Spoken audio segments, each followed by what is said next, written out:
It's Thursday, June 17. This is the news on PBCJ. I'm Gabrielle Thompson. Director of the Pan American Health Organization, PAHO, Dr. Carissa Etienne, wants G7 nations to prioritize Latin America and the Caribbean when they disseminate the promised 1 billion vaccine doses to countries in need. The PAHO boss made the call during this week's PAHO media brief. Supporting her point that Latin America and the Caribbean should be prioritized in vaccine distribution, the PAHO director says only 1 in 10 people in Latin America and the Caribbean have been fully vaccinated against COVID-19. This promise brings fresh confidence that we will overcome the supply barriers that have prevented many nations and territories in our region from getting the doses that they need to protect their populations. Today, less than 1 in 10 people in Latin America and the Caribbean have been fully vaccinated against COVID. Yet, we are a region of more than 600 million people where cases are mounting, hospitals are full, and variants are rapidly circulating. So while vaccines are needed everywhere, we hope that the G7 nations will prioritize doses for countries at greatest risk. At the same time, she says vaccine acceptance is high in Latin America and the Caribbean, where people are eager for a chance to get vaccinated. And throughout Latin America and the Caribbean, people are eager for a chance to get vaccinated. So it's easy to see why, because vaccines work. More than 2 billion COVID doses have been administered around the world. In places where COVID vaccination coverage has been high, like some United States, the United Kingdom, and Israel, there has been a dramatic reduction in COVID-related hospitalizations and deaths. Reporting on the pandemic's deadly trajectory, Dr. Etienne says that more than 1.1 million new COVID-19 cases and 31,000 deaths were reported in the past week in the Americas, and 4 of the 5 countries with the highest weekly death counts in the world have been in the Americas. Cuba and the Dominican Republic continue to drive most new cases in the Caribbean, while Trinidad and Tobago is still reporting high death rates. While making the call for help from richer countries, Dr. Etienne reiterated the need for countries to maintain COVID-19 safety measures. We urge countries to tighten public health measures in places with high transmission. This is the most effective way to bring cases down until we have enough vaccines for everyone. For the news on PBCJ, I'm Simone Absalom Gale. We now get a clinical summary of the latest COVID-19 figures from the Health and Wellness Ministry. In the COVID-19 summary for Wednesday, June 16, 2021, 74 new COVID-19 cases and 11 deaths were reported. The island's death toll is now at 1,023. The overall case count is now at 49,503, with 19,928 of those being active cases. In the parish breakdown, Kingston and St. Andrew are the highest cases with 21, followed by St. Ann with 14, and Hanover and Westmoreland both recorded 8. 128 recoveries were also reported, bringing that tally to 28,182. At this time, there are 126 people hospitalized, with 18 having moderate symptoms and 10 critical. For the news on PBCJ, I'm Melvin Pennant. The state of roads and their repair in the corporate area via the Municipal Maintenance Database came up for discussions at Tuesday's meeting of Parliament's Public Accounts Committee. Members were told that up to $800 million is spent in a year on road rehabilitation and construction by the Kingston and St. Andrew Municipal Corporation. Simone Absalom Gale tells us more in this report. Chief Executive Officer of the KSAMC, Robert Hill, says his team is working on a database and system to create a road maintenance schedule. He was responding to queries from PAC Chairman Julian Robinson.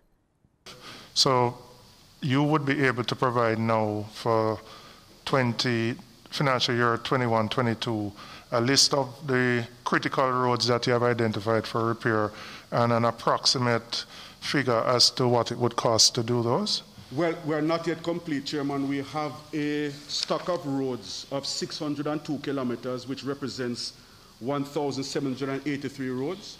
We have a special team that have completed of that 409 of these roads. And what we have done is to develop a data management tool to look at, based on an assessment instrument that we have developed, to look at the road conditions, to look at the level of dependability, the level of wear, the extent to which it depends on proper drainage. And then we now place that in a list of priorities to be done. Member of Parliament for East Rural St. Andrew, Mrs. Juliet Holness, questioned the quality of work being done on road repairs under the KSAMC's watch. In my own constituency, there is a stark difference between roads done by the NAA sometimes, where I would have just repaired a section of road, probably a year, 2 years, and another piece of road is repaired under the parish council. And when I'm driving back trying to figure out where exactly was that piece of good road from the parish council, it's gone. So for me, I believe that it is very critical for item 5 in terms of your planning critically where your road networks are, hurry up and get it done so that all of us know, 1, and 2, sitting down now and prioritizing that 1, this road needs to get done first, then the second, then the third, then the fourth. Noting that MPs are often told by constituents which roads are in need of repair, Mrs. Holness says municipal councils should hold formal talks with representatives of communities so that plans are more effective and better understood. But in a very formalized way, I believe it is critical that at least once every 2 years, you have a formal sit-down, division by division, with members of the public so they can know what councillors get and be a part of determining how the fund should be used. Mr. Hill says the database will help to highlight major priority roads based on use and condition. He says the system, which was due in February, is a work in progress. For the news on PBCJ, I'm Simone Absalom Gill. The government is moving to implement the National 5-Year Global Digital Services Strategy. Tourism Minister Edmund Bartlett says the plan is to increase the sector's employment to 70,000 jobs by 2025. He shared information on the plans while closing the 2021-22 sectoral debate in the House of Representatives on Tuesday. So through the Exim Bank, 444 loans valued at approximately $4.5 billion were disbursed to some 100 small and medium enterprises. Furthermore, over 60 of the Exim clients were provided with the opportunity to save their businesses through loan restructuring and payment holidays to the tune of $973 million. As part of several initiatives to support the sector, he said the government has earmarked $600 million to be transferred to the Exim Bank to provide financing for productive MSMEs during the 2021-2022 financial year. This sector needs all the support from government, we want to make that point, in order to realize its potential and alleviate the impact of COVID-19 on micro, small, and medium-sized enterprise sector. And I know that the minister spent a lot of time on many areas, but he focused heavily on this sector because it's so critical if the recovery is to happen in a just and equitable way. The Public Procurement Commission, PPC, is playing a critical role in nation building by monitoring the way that government and public sector entities spend taxpayers' money in obtaining goods, services, and infrastructural works. In a press release, PPC Chairman Mr. Raymond McIntyre asserts that the major roles of the Public Procurement Commission in nation building are 1. Validating that the public procurement processes are fair and transparent in the use of taxpayers' money. 2. enabling improved public procurement, which can reduce the presence of wasteful activities. And 3, exercising powers, as may be necessary, in enhancing governance, management, transparency, and the quality of public procurement. Established on April 1, 2019, in accordance with the Public Procurement Act 2015, the PPC is the organization which examines and gives oversight to Jamaica's public procurement processes. Public procurement, also known as public sector procurement or government procurement, is the acquisition of goods, services, and works using public funds in an economical and effective manner. The PPC also scrutinizes compliance with quality standards, transparency, and accountability in the contractor performance evaluation process. And with a significant proportion of Jamaica's budget passing through the public procurement system, even marginal savings can multiply quickly. All public sector contracts, which include government ministries, departments, and agencies, and which exceed 30 million Jamaican dollars but do not go above 60 million Jamaican dollars, must be assessed by the PPC. All public sector contracts exceeding 60 million Jamaican dollars fall under the microscope of Cabinet. Motorists will pay more at the pumps for gas and diesel this week. The Statistical Institute of Jamaica is also reporting a decline in exports and imports. We get these and other details in this extended business report.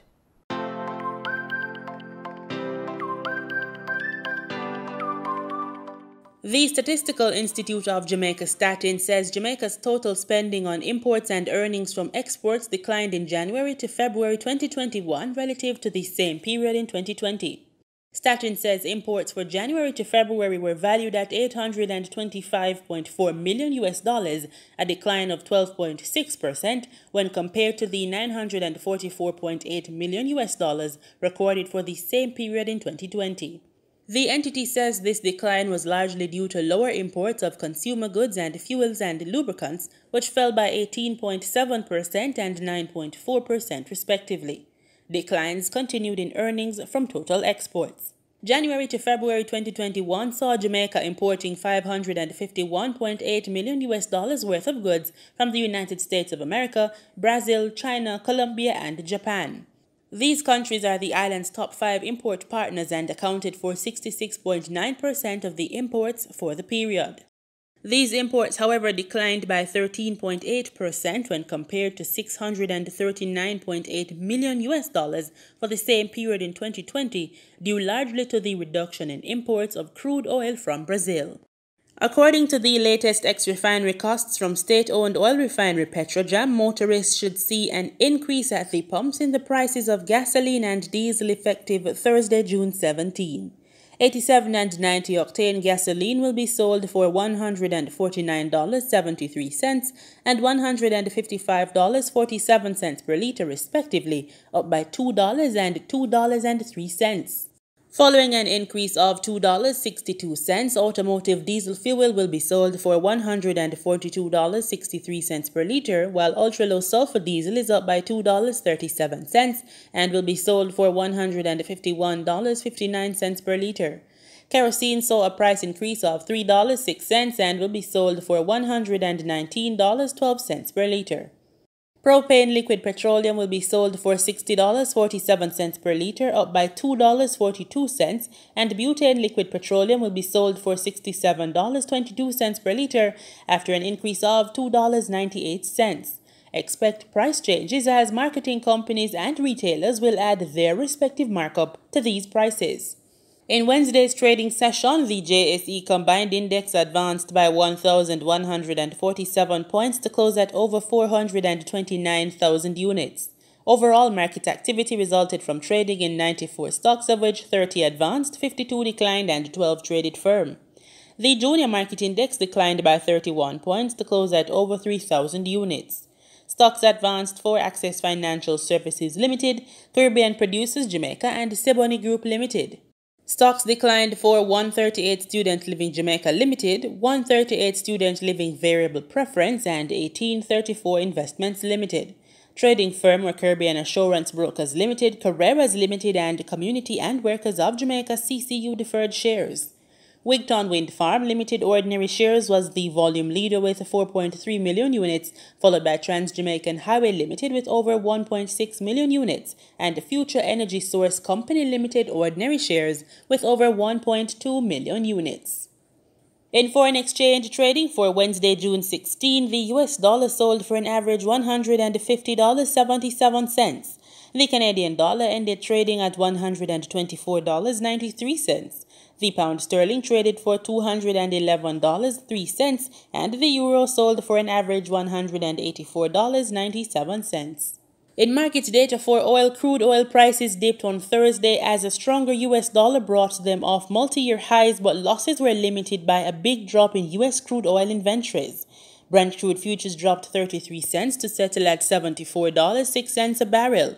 West Texas Intermediate crude futures inched down 28 cents to settle at $71.87 a barrel. Global rideshare service Uber began operating in Jamaica on Tuesday. The app features innovations such as mask verification technology, which uses in-app selfies to confirm masks are being worn. Persons in Kingston booked rides in and around the capital city, St. Andrew and St. Catherine on Tuesday, sharing their experiences and costs of rides on social media. In a release, the United States-based company said its arrival in the Jamaican market is to, quote, play a role in Jamaica's post-COVID economic reactivation, end quote. Uber says its mission in the island is to create opportunities through accessible mobility, acting as an ally to the city. Speaking Tuesday with the Jamaica Gleaner, the Transport Authority said it had not been approached by the rideshare service for any approvals, but disclosed that it has asked the rideshare company to explain its operational structure. Via its website, Uber offered persons the opportunity to sign up as drivers for the company. The company said interested drivers must be 21 years of age or older, have a 2010 or newer model year vehicle, and present a valid driver's license, vehicle registration, and insurance. Some social media users noted that the company listed a police record as an optional input. The Uber app will be available in Jamaica through a vehicle with driver lease agreement. The company indicated that all leases are covered by Guardian Insurance, covering both users, lesser partners, and third parties in the event of an accident. Uber Technologies Incorporated is a peer-to-peer ride-sharing taxicab, food delivery, and transportation network company headquartered in San Francisco, California, with operations in over 700 cities worldwide. Uber Jamaica says it operates using a hybrid structure of a private club membership and vehicle lease agreement with the driver.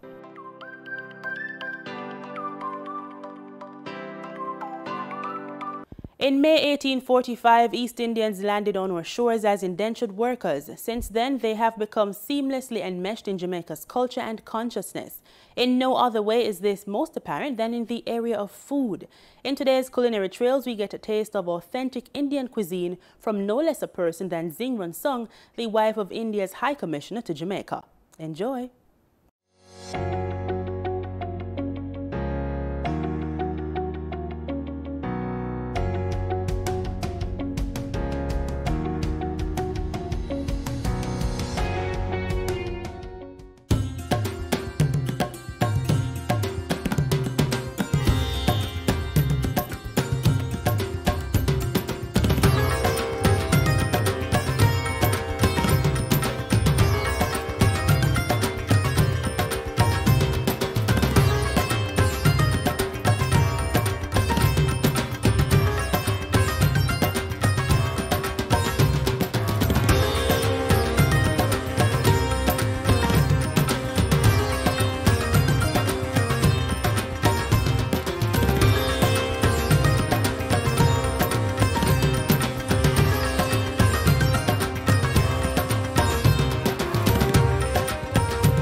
It is 75 years since India got independence. So we're going to celebrate 75 years of independence starting this year through 15th August next year.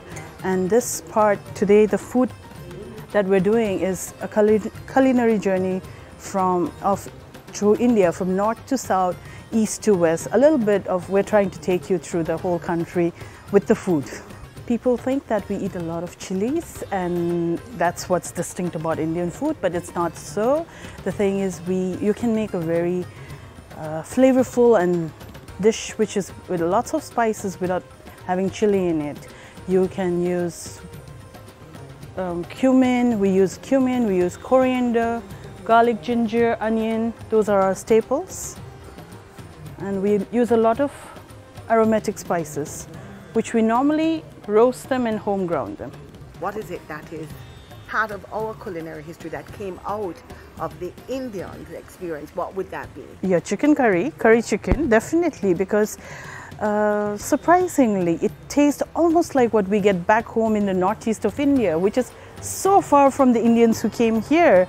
Like, it's still far, we come from further east, but then the chicken really smells like the spices. It smells like our chicken back home. We are fortunate that we have plentiful mango trees in India House, and whenever we see the mango trees, we feel like we're at home. And throughout the whole of Jamaica, we see moringa growing. And moringa in India is called drumstick, and it's a staple part of South Indian diet. It has a lot of protein in it, so it's very helpful for vegetarians. So it's like being at home, seeing all those flowers and trees. This is aloo paratha. Aloo basically means potatoes, and it's a potato stuffed bread. It's normally rolled out and made with whole wheat flour. So it's very healthy. It is vegan also.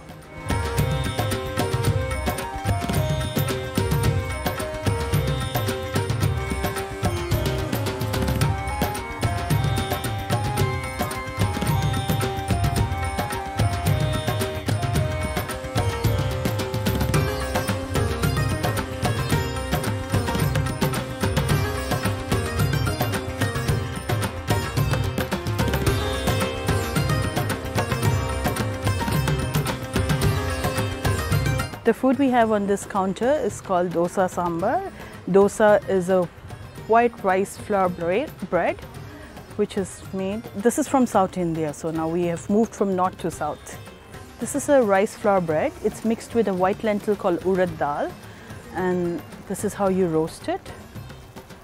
It's like a pancake, like a crepe you may call it, but it's savory, it's not sweet. And so you will gently roast it, and it will turn slightly brown, and then you flip it, and it should be enjoyed with, this is coconut chutney that we have here. It's made with coconut, and we can put peanuts too, but because we don't know, some may be allergic to peanut, we've just used chana, roasted chana and coconut with some mild spices. And this is lentils. It's called sambar. This is actually made with gungo peas, but without the shells. It comes from India because here they sell it with the shells. So it comes from India, and it's stuffed with a lot of vegetables. It's like a stew, vegetable stew. It's called sambar. As you can see, you can either eat it plain or stuffed with potatoes. We Indians love potatoes, so we try to maximize the usage of potatoes and everything.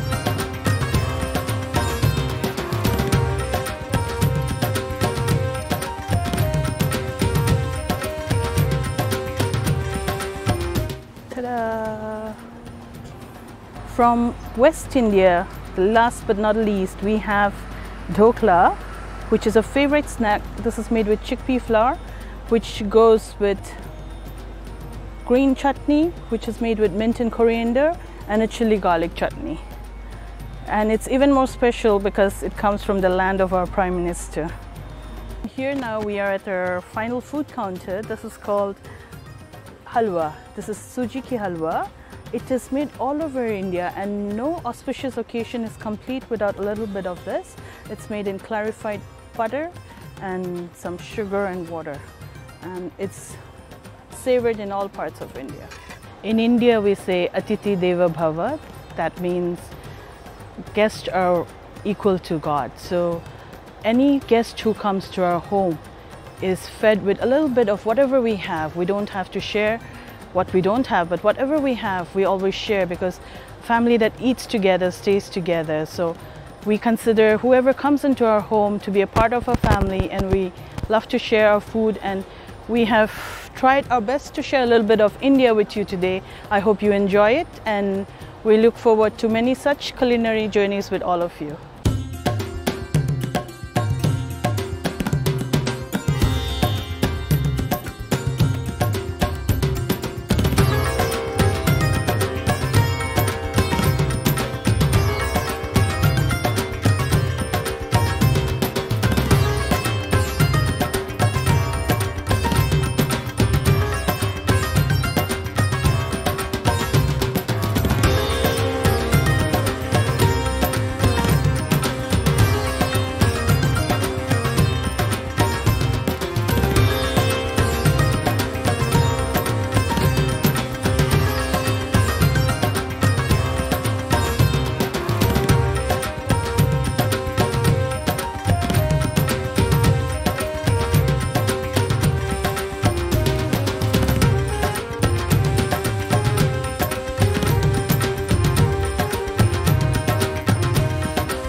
In news further afield, shut-ins and residents of homes for the aged in Trinidad and Tobago are being vaccinated under the Northwest Regional Health Authority's Elderly Express experience.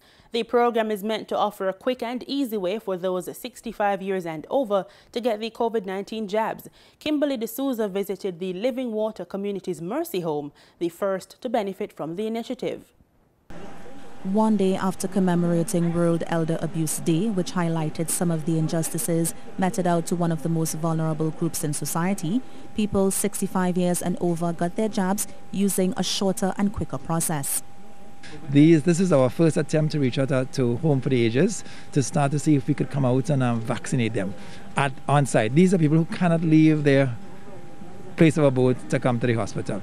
Members of the Living Water community also received their first dose of the Sinopharm vaccines. Director of Health, Dr. Anthony Parkinson, said the experience will also be extended to 7 health facilities under the NWRHA, adding that the program is meant to reduce the crowds and walk-ins from assembling at the health centers.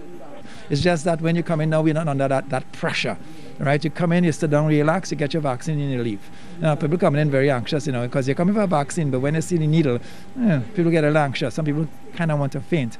But now you come in a little bit more relaxed. And we could talk to you, we could talk you down, we could calm you, and you get your vaccine and you get out. Administrator at Mercy Home, Joanne Sankarali, said there wasn't much vaccine hesitancy at the home. With only 6 residents, 4 people came forward to be vaccinated. She appreciated the ministry's thrust to get those at the home vaccinated. We see this as a positive step in the direction and a benefit to not only our organization but to so many other elderly and shut-ins that may not be able to avail themselves of the vaccination.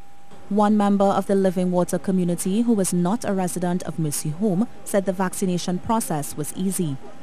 It was good. Everything went smooth. It came in and it got the forms filled. Everything was organized well. And I just had to wait until I got the jab. Dr. Parkinson urged more people to come forward to take the jab. Kimberly D'Souza, TTT News.